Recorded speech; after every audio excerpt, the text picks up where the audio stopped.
भाई ज़रा सोचो कि अगर हमारे बॉडी में आयरन बिल्कुल ही कम हो जाए या फिर आयरन हद से ज़्यादा बढ़ जाए तो क्या ये सिर्फ हमारे ब्लड पर ही इफेक्ट पड़ेगा?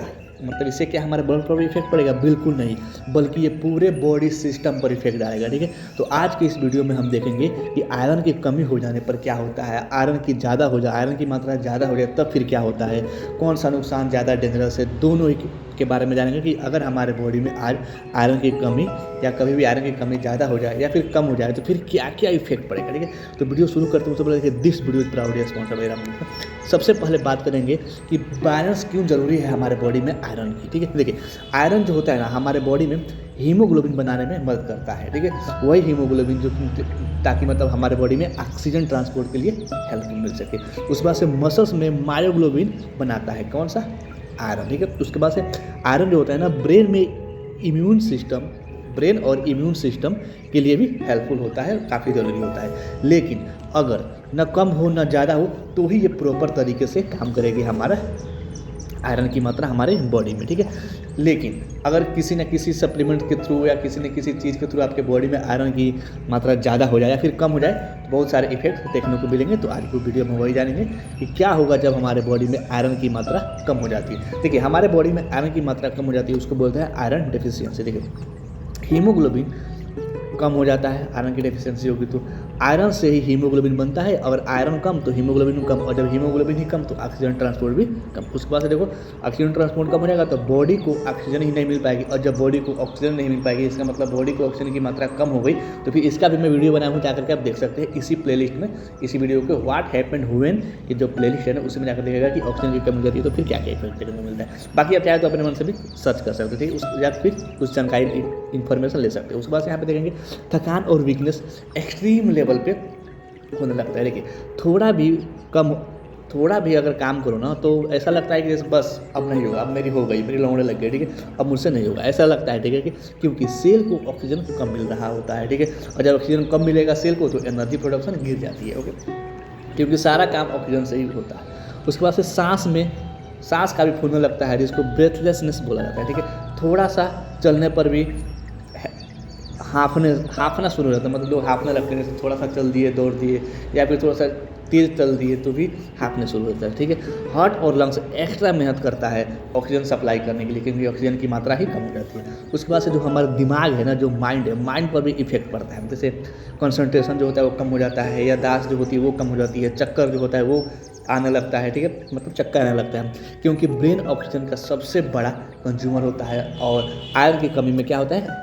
सबसे जो मेन हथियार है ऑक्सीजन, वही ही कमी हो जाती है।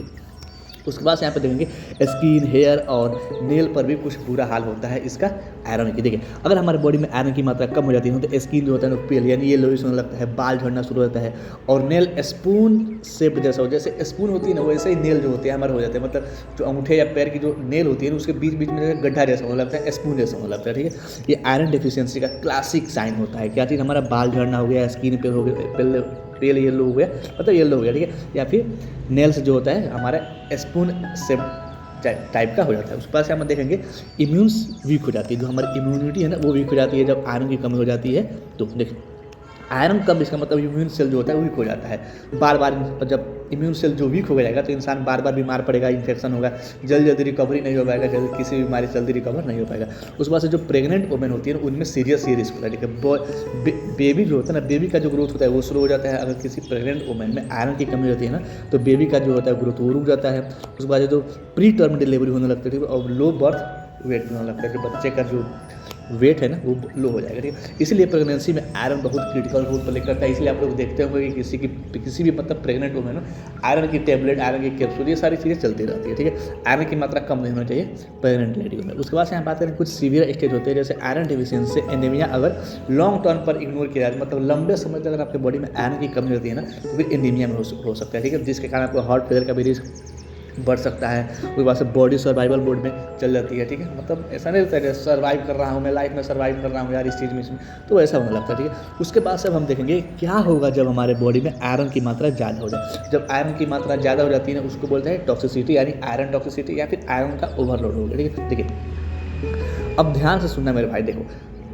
आयरन की मात्रा तभी हमारे बॉडी में ज़्यादा होगी या फिर कम होने से भी ज़्यादा डेंजरस हो सकता है हमारे बॉडी में आयरन की मात्रा ज़्यादा, मतलब हमारे बॉडी में आयरन की मात्रा ज़्यादा होना हमारे बॉडी में आयरन की मात्रा कम होने से भी ज़्यादा डेंजरस हो सकता है। ठीक है, देखिए इसमें क्या होता है ना, हमारे बॉडी में जब आयरन की मात्रा ज़्यादा हो जाती है तो बॉडी जो होता है ना आयरन को ईजिली बाहर नहीं निकाल पाती है, और जब ईजिली बाहर नहीं निकाल पाती है तो आयरन एक ऐसा मिनरल है ना जो बॉडी जो है ना उसको स्टोर करती है। ठीक है, और फ्लश नहीं कर पाती है, इसीलिए एक्सेस आयरन डेंजरस होता है हमारे बॉडी के लिए। ठीक है, मतलब उसको क्या करेगा, हमारा बॉडी जो होता है ना वो मतलब एक्सक्रीट नहीं कर पाती है, जब एक्सक्रीट नहीं कर पाएगी तो हमारी बॉडी में आयरन की मात्रा ज़्यादा हो जाती है। ठीक है, वैसे जो फ्री रेडिकल का एक्सप्लोजन होने लगता है, जैसे आयरन एक्स्ट्रा जो आयरन होता है ना वो ऑक्सीडेटिव स्ट्रेस में बढ़ने लगता है। जैसे अब यहाँ पे आयरन हमारे बॉडी से बाहर ही नहीं निकल पाएगी, जब बाहर ही नहीं निकल पाएगी तो फ्री रेडिकल का जो फ्री रेडिकल्स होते हैं ना उसका एक्सप्लोजन होने लगता है। जैसे एक्स्ट्रा जो आयरन होता है ना क्या होता है, ऑक्सीडेटिव स्ट्रेस में बदल जाता है, जैसे आपका cell, DNA, protein, membrane damage होने लगता है, और एजिंग जो होती है ना वो फास्ट होने लगती है, क्योंकि आयरन की मात्रा ज़्यादा हो गया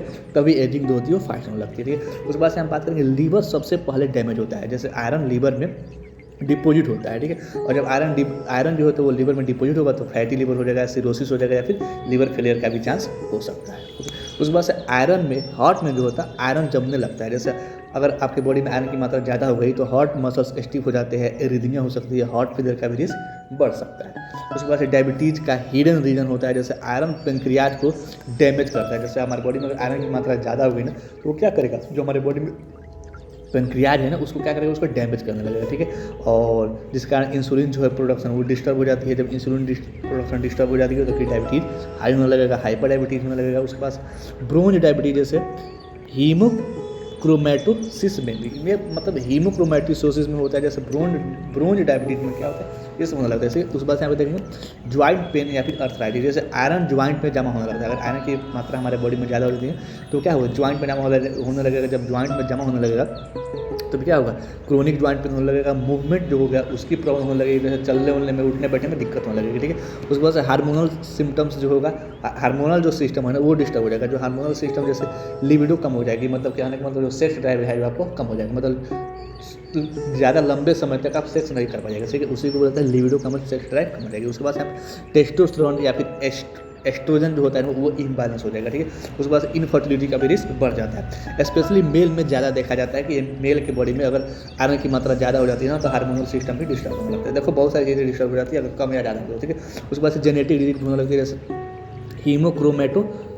हीमोक्रोमैटोसिस भी होने लगता है। मतलब कुछ लोगों में आयरन एब्जॉर्ब ही नहीं हो पाता है, चाहे डाइट नॉर्मल हो, मतलब एब्जॉर्ब ही ज़्यादा होता है। जैसे देखो, जैसे कुछ लोगों में क्या होता है ना आयरन जो होता है ना एब्जॉर्ब ही ज़्यादा हो जाता है। जैसे क्या होता है, चाहे वो डाइट पर हो, मतलब कम खाए या ज़्यादा खाए, उससे मतलब कुछ लोगों में ज़्यादा हो जाती है। जैसे जेनेटिक डिजीज होता है जिसको बोलता है क्रोमैटोसिस, जिसमें क्या होता है चाहे इंसान कोई भी हो वो डाइट नॉर्मल हो तभी ज़्यादा हो जाएगा, या फिर भी आयरन ओवरलोड हो सकता है। ये साइलेंट डिजीज होता है। ठीक है, ये हमारा जो ये जेनेटिक डिजीज होता है, इसमें ये बहुत रेयर होता है, इतना मतलब ना ही मतलब। उसके बाद से हम बात करेंगे आयरन टॉक्सिसिटी, जैसे ये एक्यूट केसेस में होता है। जैसे क्या होता है ना, जब आयरन की टेबलेट ले लिया जाता है ना लंबे समय तक तो वोमिटिंग, डायरिया, उसके बाद से मतलब ब्लडी डायरिया होने लगता है, उसके बाद से शॉक होने लगता है, डेथ तक हो सकता है अगर हमारे बॉडी में। बहुत लोग क्या करते हैं सप्लीमेंट लेने के थ्रू, तो सप्लीमेंट कम लिया जाता है, लेकिन बहुत लोग सप्लीमेंट तो थ्रू जी रहे हैं आजकल।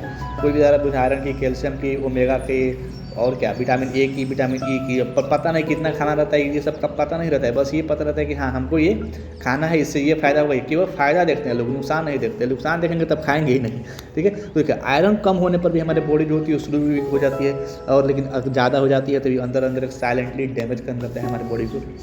ठीक है, उस बात से हम बात करें कुछ यहाँ पे बोनस टिप, जैसे आयरन की एब्जॉर्प्शन विटामिन सी से बढ़ती है। ठीक है, अगर जिन लोगों को आयरन की कमी होती है ना तो वो चाहे चुकंदर या आयरन रिच जो फूड होता है उसको खाया करिए, उसके साथ विटामिन सी भी खाया करिए, क्योंकि विटामिन सी जो होता है ना आयरन की एब्जॉर्प्शन बढ़ाती है। ठीक है, जैसे कि आपका लेमन हो गया, आंवला हो गया, ऑरेंज के साथ ले सकते हैं, कोई दिक्कत नहीं है। ठीक है, और कैल्शियम और जो टी कॉफ़ी से आयरन की एब्जॉर्प्शन कम हो जाती है। अगर आप आयरन की, जैसे आप लेडी है, प्रेग्नेंट लेडी है, आपकी आयरन की कैप्सूल या टेबलेट चल रही है, तो फिर आपको जो है ना टी और कॉफ़ी और कैल्शियम, मतलब कैल्शियम, और देखिए ये बात एक हम और बता दूँ, जैसे आयरन और कैल्शियम में क्या होता है ना, अगर किसी की मात्रा ज़्यादा होगी ना, जैसे आयरन की मात्रा ज़्यादा होगी ना तो कैल्शियम क्या करेगा ना कैल्शियम के क्या बोलते हैं, पतली टाइप का होने लगता है, ठीक है। ये इसका भी इन्फॉर्मेशन मेरे पास है, देखना पड़ेगा कहाँ है, ठीक है, लेकिन हो जाती है, ठीक है, इसका मैं पढ़ा हूँ। उसके बाद से कॉफ़ी भी नहीं पीना चाहिए, कॉफ़ी पीजिएगा तभी आयरन की एब्जॉर्प्शन जो होती है वो कम हो जाती है, ठीक है। इनके साथ मतलब आयरन ना लें, क्योंकि कैल्शियम को लेना भी हो तो कम से कम 2-4 घंटे, 5 घंटे, 6 घंटे की गैप कर रहे हैं, ठीक है। तभी लिए आप कैल्शियम और टी कॉफ़ी के साथ आयरन की कैप्सूल या सप्लीमेंट जो भी हो उसको ना लेने की कोशिश ना करें, ठीक है। उसके बाद देखो, याद रखना कुछ ठीक, जैसे आयरन कम हो गया तो खराब है और आयरन ज़्यादा होगा तो खतरनाक है, मतलब आयरन कम है तो खराब है और ज़्यादा होगा तो फिर खतरनाक हो लगता है, ठीक है। इसलिए बिना टेस्ट के आयरन सप्लीमेंट लेना बॉडी के साथ एक्सपेरिमेंट करने के जैसा है। तो खैर हम लोग इंडियन है भाई, हम लोग तो ये सब एक्सपेरिमेंट करना हम लोग का खून में, हम लोग खानदानी चलता है एक्सपेरिमेंट करना खुद के ऊपर, ठीक है। अगर आपको कहीं लगा हो कि नहीं आपको गलत इन्फॉर्मेशन दिया गया या फिर यहाँ पर गलत इन्फॉर्मेशन दिया, चाहे तो आप कमेंट करके बता सकते हैं, ओके। मिलते हैं कल एक नए टॉपिक और नए वीडियो के साथ, तब तक के लिए thanks for watching this video.